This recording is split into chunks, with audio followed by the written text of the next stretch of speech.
Hello and welcome to the Let's Talk Transformation podcasts. In this episode, we will be discussing happiness and its role in employee engagement, but not only. I'm delighted to welcome Matt Phelan, co-founder of the Happiness Index and author of Freedom to be Happy. Matt, welcome to the show. Hey Susie, how you doing? I'm well, thanks.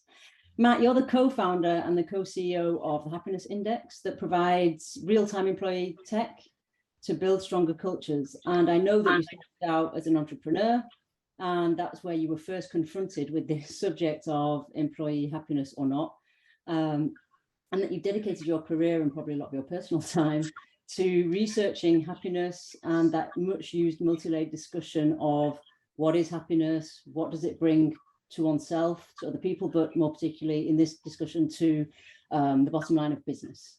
So in the past 2 years and since COVID, people I think have asked themselves that question more than ever before. Absolutely. What makes me happy? What do I want? And that's when your book was written. And often I think happiness is one of those subjects that people think is fluffy. So it's not tangible, you can't measure it. Why do we need it? Even though it is a goal that everybody wants, whether they admit that or not. So let's start there. What is happiness for you, Matt? And why is it so important? Oh, I mean, there's obviously two sides to everything, isn't there? So there's two elements. For me personally, what makes me happy is to be able to do the school run every morning. But also what makes me unhappy is doing the school run every morning. Two sides of one coin. Yeah, what I mean by that is if we went to ancient Greece now, they would sort of have two words. They would have two words for happiness. One, we would understand as joy. Yeah. Up and down, goes up and down. They would have another word for happiness, which I can never say it correctly, but like eudaimonia is how it's kind of spelled. And that is just like your underlying feeling of how happy you are. So the reason I feel like I can have two sides of the coin is because if you were to watch me on the school run, you'd see a really stressed out person, really stressed out. And I hate to admit it, sometimes shouting down the street, telling the children to hurry up and so on. And you would look at me and you'd probably think that's an unhappy person. But if my job didn't allow me to do the school run, I would be unhappy. So for me,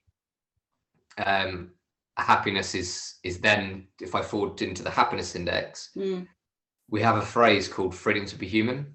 And some people think it's like Nike's just do it, like it's our slogan. And you hear great slogans all the time. Sometimes people think it's a marketing thing, but freedom to be human is where you get employee engagement, employee happiness correct. Because I know, right, that school run means that I can't attend a meeting before 9 o'clock. That's my new life. But it means I'm happy, and we'll go into the difference between happiness and engagement a bit, but I know that me being happy at home leads to my happiness at work. So I could drop that out. I could drop the school run out, but ultimately I wouldn't be as happy in life. And then I wouldn't be able to be happier at work. So I'm mixing up a little bit of my personal happiness with work happiness, but the two are absolutely connected. And one of the top 4 drivers of happiness at work is freedom to take opportunities. And that for me as an entrepreneur is huge for me. But being able to balance that with my kids and my family life is what makes me happy. It's freedom to be who you are, isn't it? Whether that's at work or at home or both. If you are different at work than you are at home, which is a whole different podcast topic. Yeah, absolutely. And we probably will touch on a little bit of that, but you're right, like being your authentic self and everything, it's become a thing and we see the data on it because it is important. It's not just the grand memes, like bringing your whole self to work and all that is a really important conversation. It just gets a bit lost on Instagram memes every now and then. Yeah. So you mentioned data. Just to come back to data, if we look at the neuroscience part of happiness and what happens in the brain with dopamine and oxytocin and serotonin, and how can we use the data we get from that understanding to explain the happiness index and essentially engagement in the workplace? So what we're really talking about, the way that we explain it to our customers is happiness is what your heart needs and engagement is what your brain needs. And the reason it's important to differentiate out is because they are different things that we require. Just like in everyone who's listening live, they'll have different things that they need. Like they'll want to be getting value out of their work. They want to be getting value out of volunteering, Mm. or we all need different things to nourish and help us thrive. So the reason that's really important from a neuroscientific perspective, if we think about purpose as an example, most people, if I ask them to guess, is purpose an engagement thing or a happiness thing? Most people, when you ask them, guess it's to do with happiness, because they think they almost put purpose into the same fluffy bucket that we know is not happiness, but they do. But actually, purpose is linked to engagement, is what we find from a data perspective, which is linked to the brain, because the brain actually needs purpose, which is also linked to direction. So there's so much that we can learn. And once you know the difference of these things, it helps you to provide them.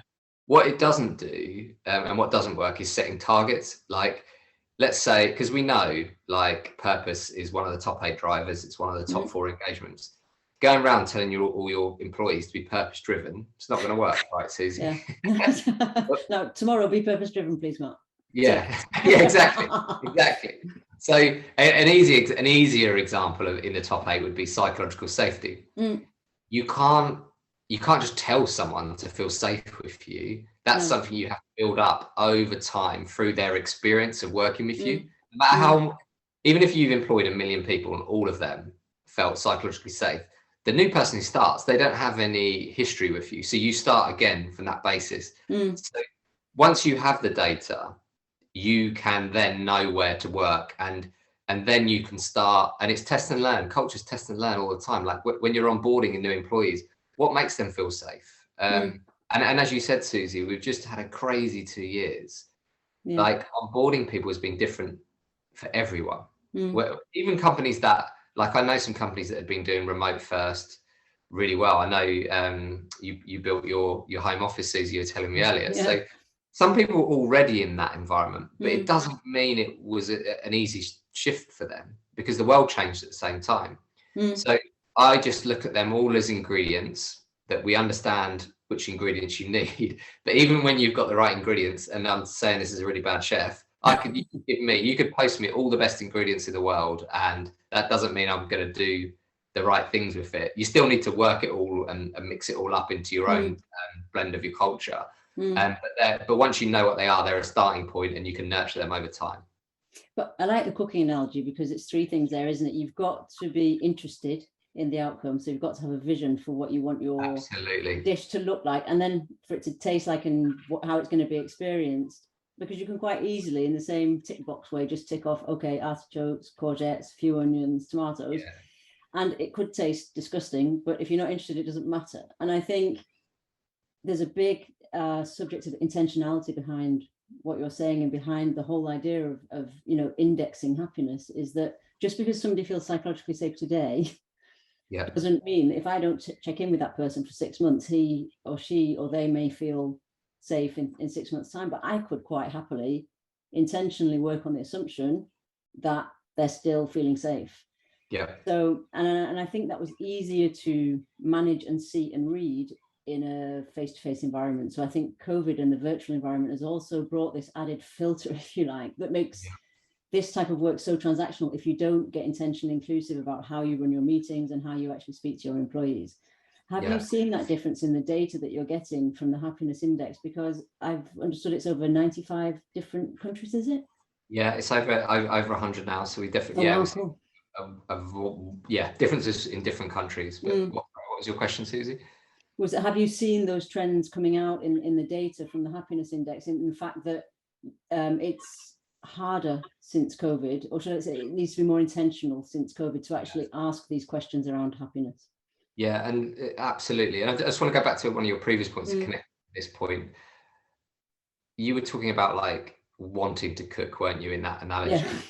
And the reason I try to pull that bit out, that's a really good way of putting it, which I've never put it that way before, Susie. But often I ask the CEO when I meet them, do you care? Like, do you care? Do you care about happiness? Because if you've read my book and you've seen all the research, right? At this point, it's again, like, you might know that eating healthy is better for you, but if you don't care, like, and the reason I pull this forward is we do see we do see that many employees and many companies are still worrying about it, they're still struggling with it, and so on and so on.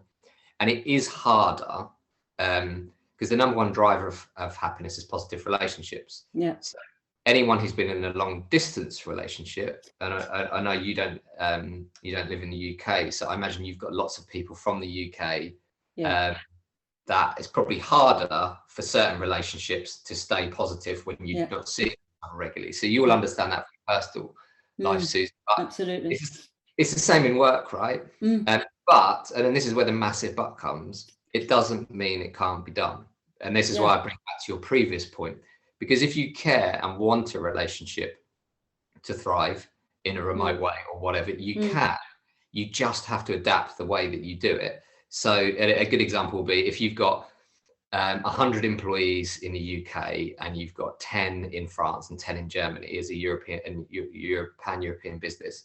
If you organise a massive Christmas party and you just make it London-centric, then, and those other employees can't come because they've got childcare and stuff like that, you've not adapted to the new way that the world is working. So you have to sort of unlearn and be a bit more creative about the way that you've done stuff. And I was thinking about this at the weekend, and I was thinking the problem with the future of the work debate is most successful entrepreneurs, business owners, senior leaders experience came in being successful before the pandemic.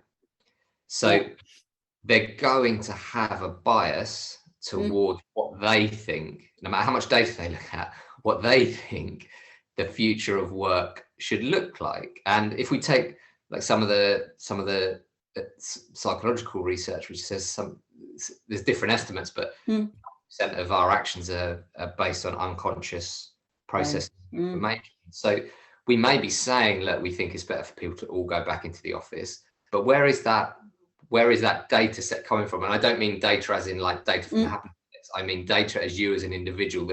What I mean is experience. So people have to question their own insight, because the world has changed, because everything, where they were successful and where they were collecting data, aka experience, the world is different. So I would encourage all of your listeners to question their own assumptions, not to second guess themselves or doubt themselves, but to really think fresh and think, right, I've got 100 employees. What is the best way to help them thrive in this culture?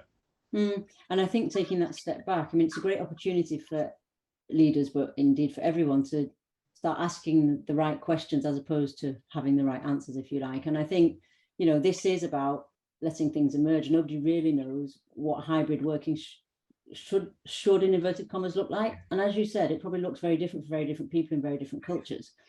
So I think, questioning one own's bias and assumptions is critical for that, but it's also critical for bridging the gap between cultures for me. And I'm very interested in whether you think there's a cultural difference to this subject of happiness.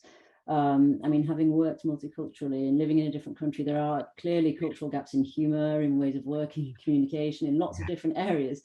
And I'm assuming happiness is the same, but I don't know what you're seeing from your research. What we encounter, I suppose, is the best way to put it, is that engagement is more westernized, happiness is more global. It's a human emotion that we all experience. The context does change though, and certain cultures interpret it and are more comfortable about talking about it. So France can be quite difficult to talk about happiness at work, because we'll often start a meeting and we'll say to people, because we're so comfortable talking with it, because we know it from a neuroscientific perspective, to ask for us, it's a scientific question to ask someone what makes you happy at work. But not everyone spends all their day working on the science of happiness.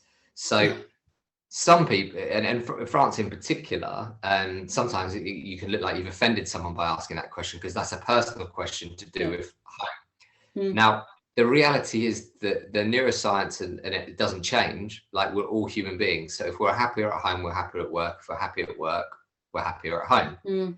But what does change is how comfortable people are having that discussion.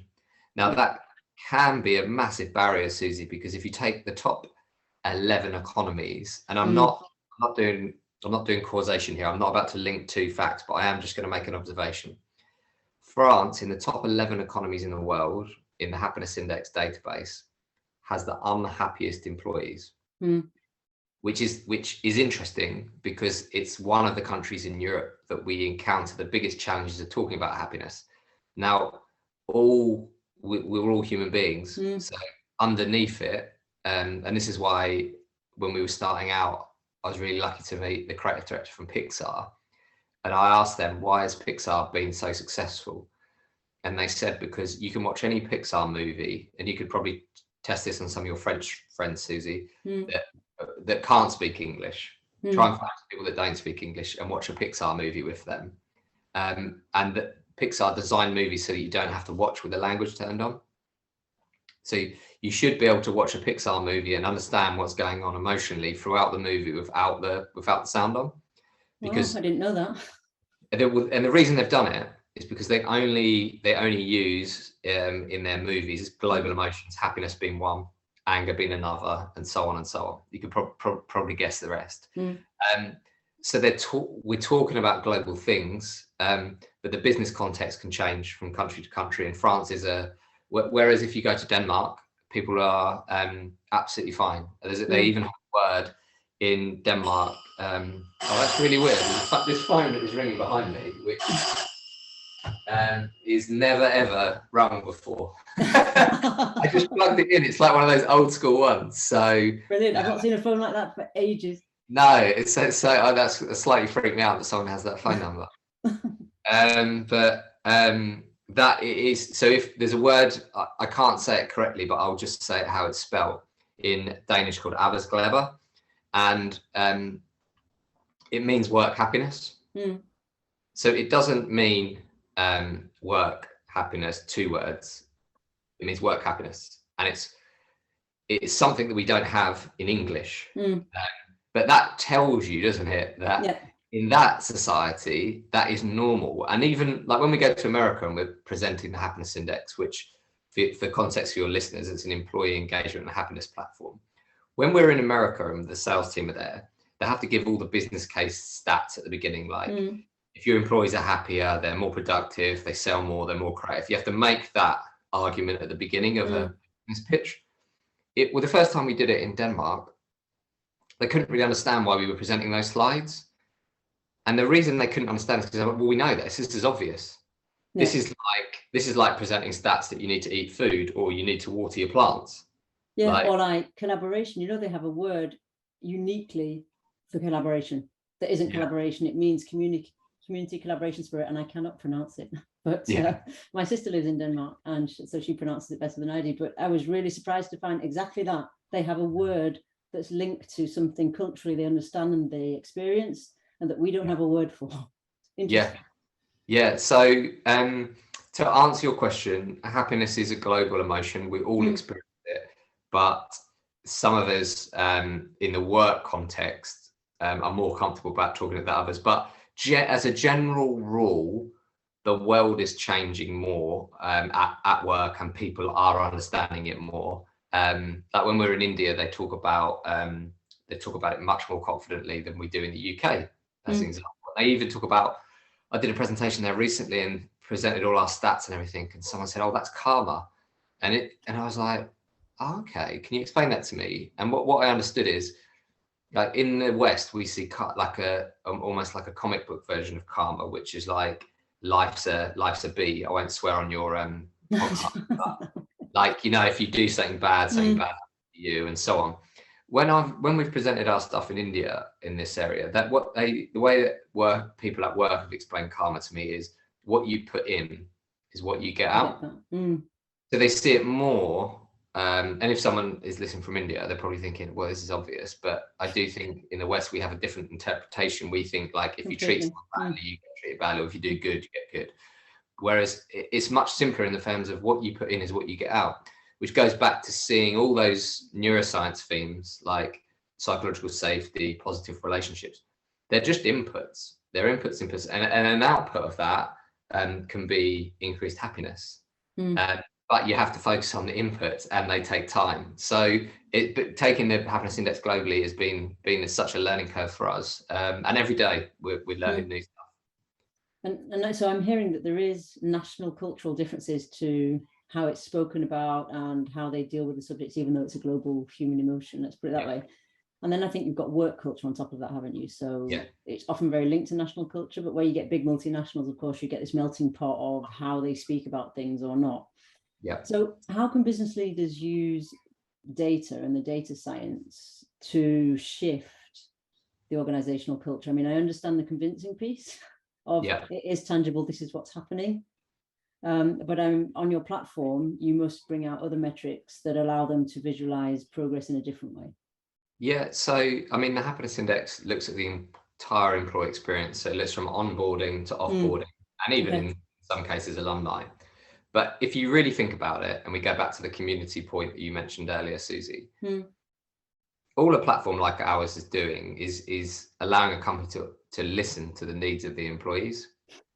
That's all it is. And when you're in a smaller company below 50 people, I hate the word SME because it's like you get massive companies that are called SMEs. I think if you're above 50 employees, that's a big company as far as I'm concerned. I know there's reasons for calling something a large company an SME, blah, blah, blah. But from a social perspective, a group of more than 50 people is a lot of people.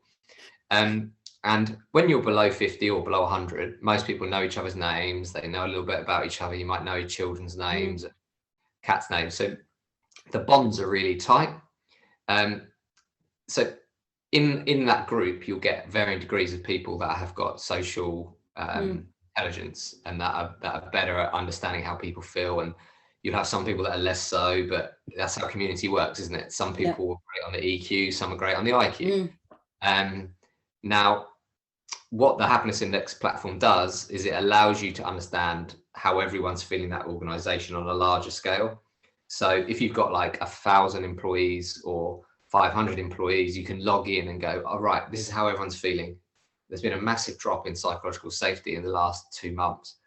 But then not only see there's a drop, be able to click on it and go, why?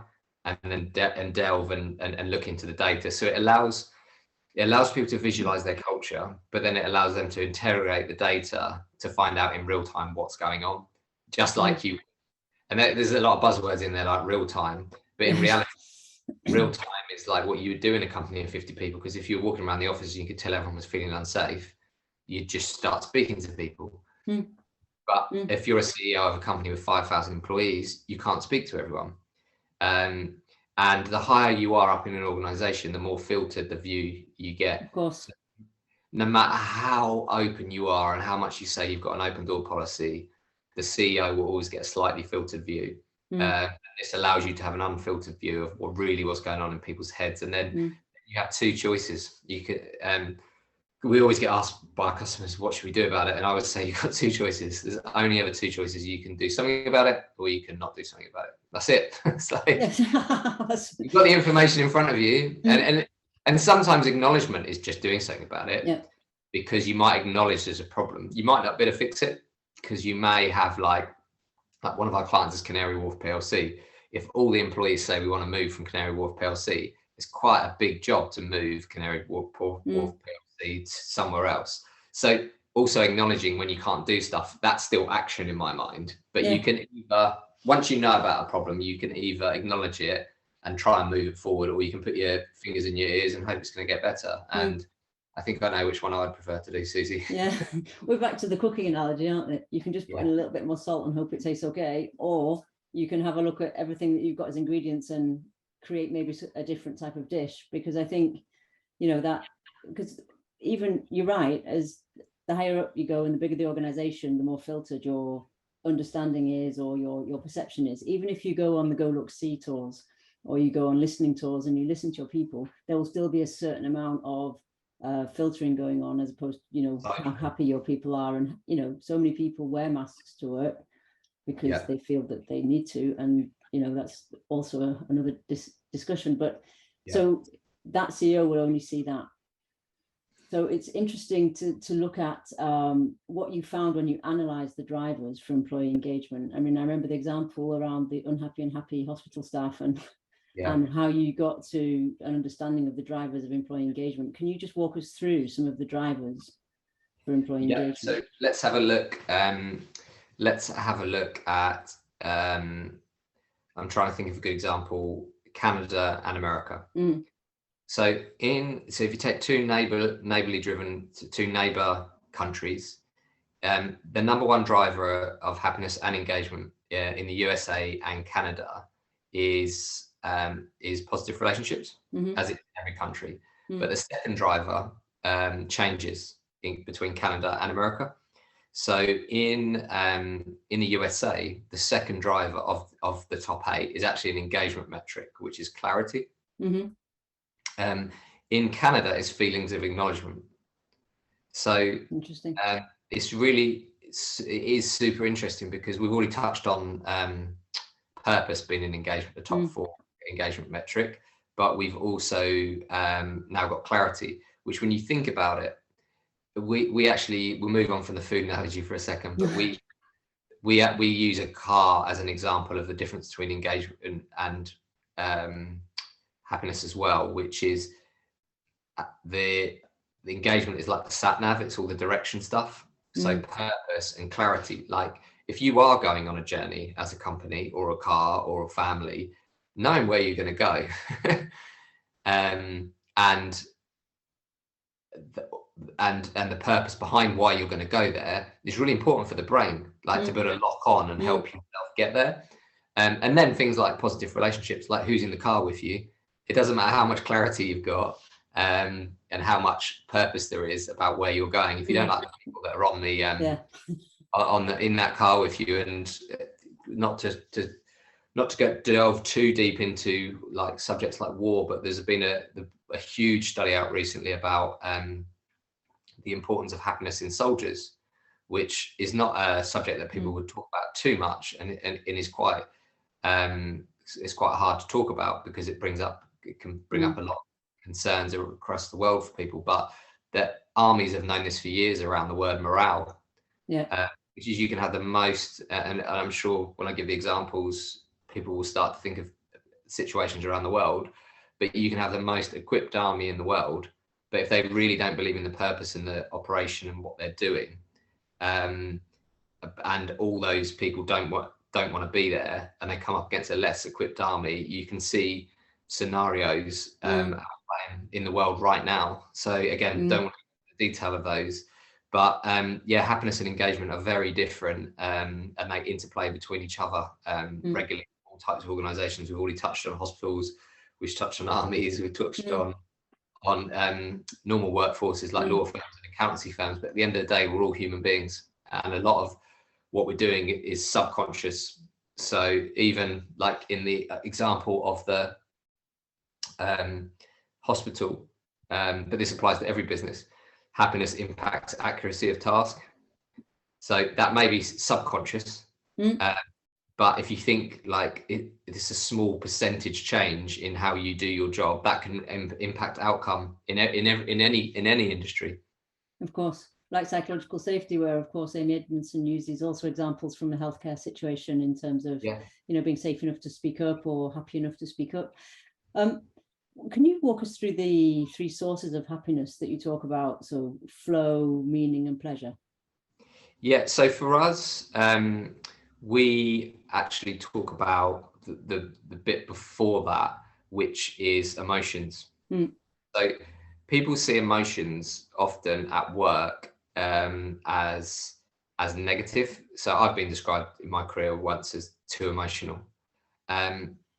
But what people are confusing here, just to talk about the source, is they're confusing an emotion with an act. So if someone steals your work at work, it's normal to feel angry about that. To punch them in the face in most countries on the basis of your anger is an illegal act. You can't do that. You can't just go around punching people. But then when someone was to do that, someone would say, oh, that person was too emotional. They're not too emotional. Their behavior has gone beyond what is culturally acceptable. But to ignore the emotion is to ignore a data point. So the reason I want to pull that together for you and for the listeners is that we know the number one source of happiness is positive relationships. You can't fully form a positive relationship without sharing your emotions. why, and I would encourage all our listeners to think about their own personal lives. That's my cat, by the way, in the background. I would encourage all of you listeners to think about a relationship that you've been in. It could be work, it could be private, it could be a marriage, it could be a friendship, it could be a sibling, that you thought you had a positive relationship until the first time that you encountered a problem. Now, if throughout that relationship you haven't shared positive and negative emotions, you don't have a relationship that is ready to weather a storm, because you've only had a relationship in good times. So that's the source of positive relationships is emotions. So what I just wanted to bring through is we start with emotions, then it's positive relationships, then it's happiness, and we know happiness leads to performance and all those other things. So if you think of it as like a whole circle, actually, if you're not allowing safe spaces like psychological safety for people to share their emotions, you can't actually perform at work.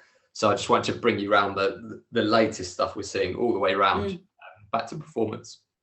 And I think emotions, I mean, so there's lots of things that we can say about emotions, but one of them is culturally they're not spoken about in the workplace. Yeah. Second, we're still on the myth that vulnerability is weakness.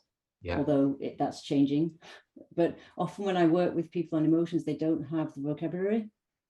So they might be wanting to say something is something other than good or bad, but there's a literacy piece there in terms of actually expressing the emotions. Now that comes from national culture, but it also comes from working culture. And only now are we starting to open up that conversation of, like you say, you're too emotional, or don't cry at work, or particularly in Britain, I'm fine. And this social mask that we wear that means that you never express, and therefore you never let yourself feel the emotions, which is cutting off the flow of happiness, isn't it?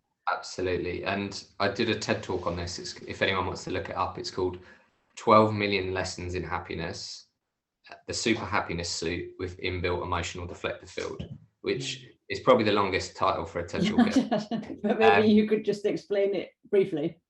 So we touched on the concept of a mask, but the more I looked at our data and the more I worked in happiness, the more I realized the more sophisticated human beings are at masking their, I've used the word again, disguising their emotions, because the face is only one part of it.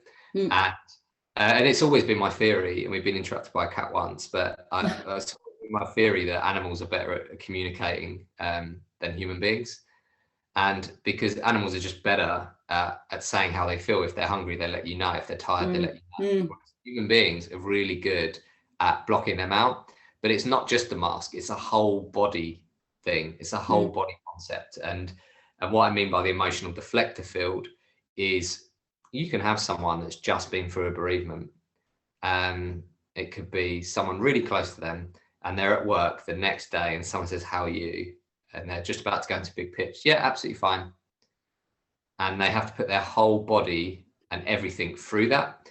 Now, there are things like resilience, which is the other side of this, which are also an important part of the equation. But what I do believe, and I believe this as an employer myself, that you and your colleagues sharing with each other what's going on in your life allows you to work better as a team. Absolutely. Because unless the happiness index is a complete freak, I know that pretty much every person I work with at the happiness index has got something going on in their life right now, something quite serious. Now, it's either the happiness index is a complete freak and it's just everyone happens to have something going on, or the reality is we're all human beings and we've all got something going on in our lives. That might be to do with mums, sisters, children's, friends, personal stuff, health issues. I just don't know a person in my friendship group or a person that I work with that doesn't have something going on. But in lots of companies, you'd think, everyone's fine. And the reason I think that's important is because you don't have to pry. Like, people need to feel psychologically safe to offer up information about themselves. But once you know, like, what something's going on, it could be, for example, a specific date. You may be working with someone and you know that their parent passed away on a particular date. Like, you know that when that date comes around, that's not a great day to be putting them in a big pitch. Now you could say, well, that person should just get on with it. But when you know stuff like that, it's simple to move things around to accommodate people. Like you could just ignore that and go, well, we'll just do the pitch because that's when the customer wants to do the pitch. But if the customer's reasonable, you can always move dates around. You don't have to tell them why. But if someone really wants to work with you, they'll help you shift dates and stuff. So I'm using quite a tactical example there. But I do believe sharing emotions ultimately is the right thing to do. And I think if we can nudge the systems like that, because the systems keep it going, don't they? In terms of, I call that the sort of compare and compete as opposed to care and collaborate. And what you're discussing here is, for me, care and collaborate, which is how it can work so effectively where people can thrive. But we're very much in the compare and compete busyness of get it done, whoever has the best results is the strongest, and you do it in whatever way you can, and you don't necessarily take people with you, but you get results. And for me, that's the big shift, and COVID has just opened a big lens on that for me, where people are like, well, I'm not happy, and if the system won't change, then I'll change my system, type of thing. Absolutely. And I think the two things to add in there is that just from an engagement and happiness perspective, there's lots of people that think they've got what you'd call a thriving culture. What they really have is a competitive culture, where if we see high engagement with low happiness, what you get is competitiveness. Also, if you get high happiness but low engagement, you also get unfocused. So you need high happiness and high engagement to create thriving. But what happens in that competitive environment is you just get the super chickens concept, where a few super people with the numbers achieve, and the quiet, there's so many amazingly brilliant quiet people out there that just slowly leave the business. In the UK, we're seeing it in nursing at the moment. Like I've read a stat that more nurses are leaving nursing as basically as they recruit new nurses are leaving at the same rate. Terrible, absolutely terrible. But you just get this slow bleed. And when people say, oh, they get the numbers or they get the results, at what cost? Because it's the long-term bit. And I think companies used to be able to get away with it because there wasn't technology. So you could just burn through employees, replace them. Now brands are getting exposed for that because of websites like Glassdoor. So and Glassdoor can also have some real toxic aspects to it, because that some people do have vendettas against individuals and companies, and there's that bad side of it. But ultimately, if you are consistently treating employees bad, that's going to come out and it's going to impact your brand. And we'll see that now, just like TripAdvisor, got the employees' versions of that. And I just think the great thing around, the tech platforms like the Happiness Index is that it's bringing objective data to allow us to look at trends, but also to allow us to understand what's happening and what isn't happening, which is also important, and to drive culture change in essentially a different type. Hello, cat. So for those of you who aren't watching and who are just listening, I'm saying hello to a gorgeous black and white cat. And for us to be able to understand, where we can drive further culture change, and also a different type of leadership, because like you say, I think we all have a duty to create the conditions out of our own personal agency for our happiness, but also for the happiness of other people, and not just to tick a box, say, oh, woo, we're happy, but to actually move the bottom line with humane productivity as opposed to numbers driven productivity. And the thing is, Susie, when I chat to CEOs on their own, and we've walked through a lot of the stuff here today, haven't we? Like the business case, neuroscience, and we're getting onto like the ethical reasons. But even when you get past all of that, I always just say to people, it's much nicer working in a company where people are like, even if the fact the company, because they're happy, you're going to make more money, it's going to be more productive, you're going to be more creative, people are going to stay longer, less recruitment fees, less burnout, spending money on therapy, all these million things. Like, it's actually nicer. Like, I know it's not the only reason to do it, but if you're a CEO and you're doubting whether you should do it, just be selfish and just do it, because who wants to work at a place where no one wants to be? It's like, exactly, and it's more fun. More fun. You can actually have fun and sort of, and different perspectives. I think that's huge, particularly today when the markets are changing so fast and technology's changed so fast. If as a CEO you don't have different perspectives all the time, then we come back to the assumptions discussion of questioning my own assumptions on markets or employees, or just in general what I think. So I think that's really important. Matt, time is running. I would like to know, however, if you have one last nugget of wisdom for our listeners, for people who are thinking, okay, how do I go about looking at happiness in my business or in my team and starting to build an understanding of what we need to do? Okay, I'm not going to give the obvious answer, which is sign up for the Happiness Index. Via our They can website. do that anyway. Yeah, they can do that anyway. I'm actually going to give a non-technology answer, which is just sit down with 4 or 5 people in your organization and just have the same chat that Susie and I have just had. And ask like simple questions. Just ask people like, what makes you happy? And ask them about times when they've been unhappy at work.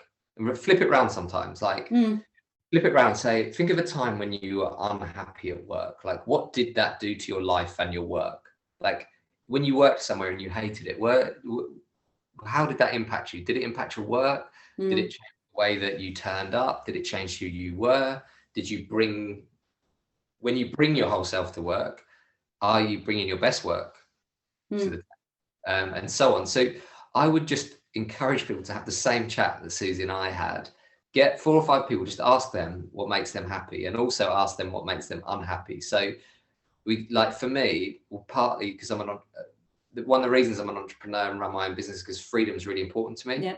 But perhaps if I'd worked somewhere where I actually felt freedom, perhaps I would have brought the innovation of product development and so on to that company. I didn't find it myself. Didn't want to leave and set my own company up. I just didn't feel it.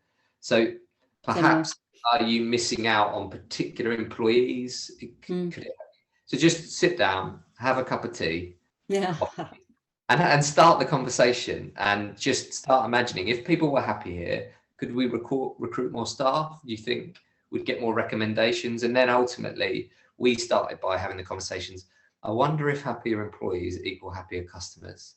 The obvious place to think is a cafe or a shop, like if you walk in, that person's serving you. But think about it from your business. Whatever someone's business there, start asking yourself questions like, if the team were happier here, do we think it could impact customers? And if we think it could impact customers, where could it help? And just start looking at the P&L. Like, would it mean we have less recruitment fees? Would it mean we've got a higher retention rate? And just start that conversation. That's all people need to do, Susie, to start with. Okay, so just have a different conversation and get curious is what I'm hearing. Yeah, ask your CEO. If you're the CEO, ask yourself. Ask the CEO on the board. Just ask, find out what makes them happy. And even that conversation, you'll notice that when you ask people, they normally smile and they normally look up to the right. Because mostly people in a normal day, unless they've met me, haven't really considered it. No. So I'm going to finish up. Susie, what makes you happy? I think helping people and providing and building a powerful community. That makes me happy, knowing that, I've got my tribe. That really makes me happy. Yeah. So if we were working together, that would massively help me understand you. And I've shared freedom with you. So I would feel, if me and you were running a business together, let's say we were co-CEOs and we just shared that, that would just help me really zoom in on what our role definition was going to be, how we're going to work together, and so on. Because the 2 things you've said are hugely important to growing a business.